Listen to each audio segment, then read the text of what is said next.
Assalamualaikum warahmatullahi wabarakatuh. Halo guys, ketemu lagi di Curbat Gaptek. Kali ini buat full review Redmi 9C. Harganya mulai dari 1,4 jutaan. Ya lumayan terjangkau lah ya.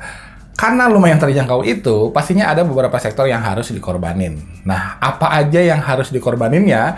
Biar kalian nggak nyesel, simak dulu video ini. Oke, saya mulai videonya dari ngebahas yang pahit-pahitnya dulu deh ya. Pertama-tama, resolusi displaynya masih HD, belum Full HD. Oke, nggak ada sensor gyroscope sama sensor magnetik di sini. Jadi buat driver ojek online, fitur navigasinya bakal dirasa kurang lengkap. Karena kita nggak tahu lagi ngehadap kemana pas lihat Google Map. Ya nggak ada kompas magnetik juga di sini. Kemudian ngecas HP ini sampai full juga lumayan lama, nggak ada fast charging di sini, 10 watt aja chargernya. Terus nggak ada LED notifikasi juga, port USB-nya masih pakai micro USB biasa, belum Type C. Dan nggak kayak HP-HP Xiaomi yang lebih mahal, di sini belum ada infrared blaster. Ya, udah sih kayaknya itu aja komprominya. Walau kelihatannya mungkin agak banyak ya, tapi menurut saya ini masih wajar lah karena harganya di 1,4 jutaan dan rata-rata HP lain di kelasnya juga harus menghadapi kompromi-kompromi yang seperti yang saya sebutkan barusan. Paling yang mungkin sedikit saya sayangkan, nggak ada sensor magnetiknya aja sih. Jadi, ya at least HP ini tuh bisa lebih saya rekomendasikan buat driver ojek online. Anyway, nggak apa-apa, kita langsung lanjut aja ke poin-poin positif dari sebuah Redmi 9C ini. Saya urutin dari yang menurut saya paling signifikan sampai yang nggak terlalu signifikan lah. Peringkat pertama, saya suka banget sama rasio harga berbanding memorinya. 1,4 jutaan versi RAM 3GB dan storage 32GB, dan yang varian 1,6 jutaannya, kamu udah dikasih RAM 4GB dengan storage yang kebilang besar di kelasnya, 64GB. Keren.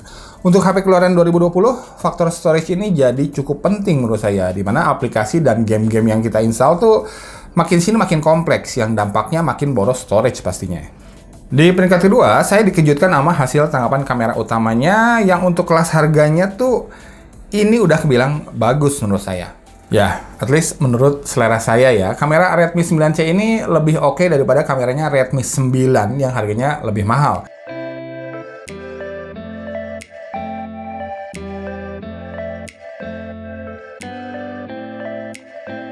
Kemudian diadu sama kameranya Realme C12 juga nggak takut, walau Realme C12 memang punya mode malam sih, di sini nggak ada.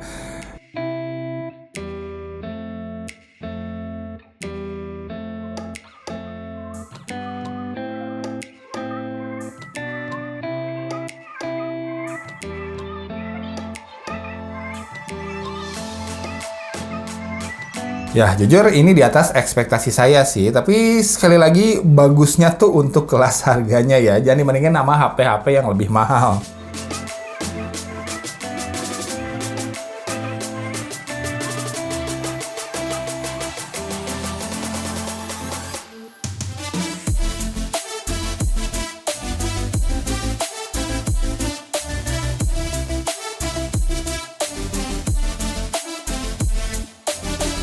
Rekaman videonya di 1080p aja, hasilnya kurang lebih ya seperti inilah.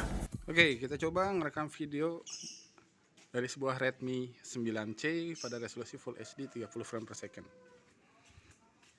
Ya, kurang lebih seperti ini, masih kelihatan goyang.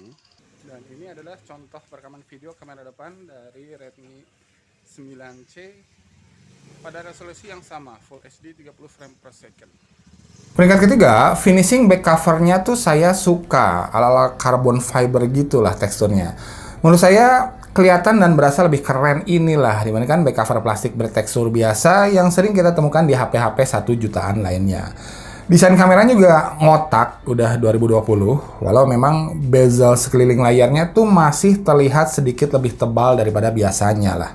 Lanjut, kapasitas baterainya juga besar, 5000 mAh. Ini HP 2 hari 2 malam buat saya.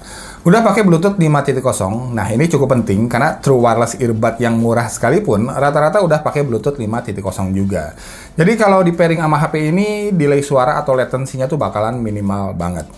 Ingat, Redmi Note 8 aja masih pakai Bluetooth 4.2 ya.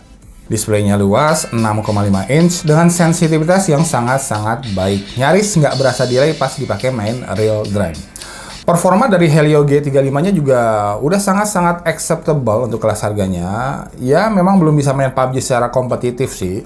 Dan akselerasi penjelajahan UI-nya juga belum bisa saya sebut gesit, walaupun udah berjalan di MIUI 12. Tapi sekali lagi, performa kayak gini tuh udah sangat-sangat acceptable untuk kelas harganya.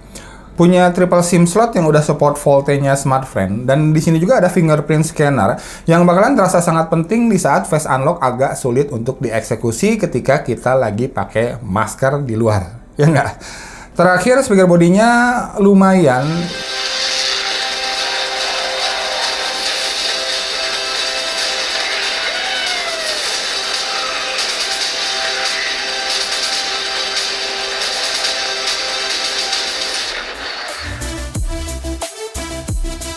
So, kesimpulannya, untuk kelas HP 1,4 jutaan, sebenarnya Redmi 9C ini udah, ya, oke lah. Storage-nya lega, desain back cover juga bagus, kameranya surprisingly bagus juga, dan performanya masih sangat-sangat acceptable untuk kelas harganya. Kalaupun ada kelemahan-kelemahan yang tadi saya sebutin di awal, menurut saya masih sangat-sangat wajar kalau kita lihat lagi bandrol harganya yang udah bisa saya bilang yang terbaik yang bisa Redmi kasih ke para konsumennya lah. Karena setahu saya nggak ada brand lain yang bisa kasih lebih baik dari ini. Oke?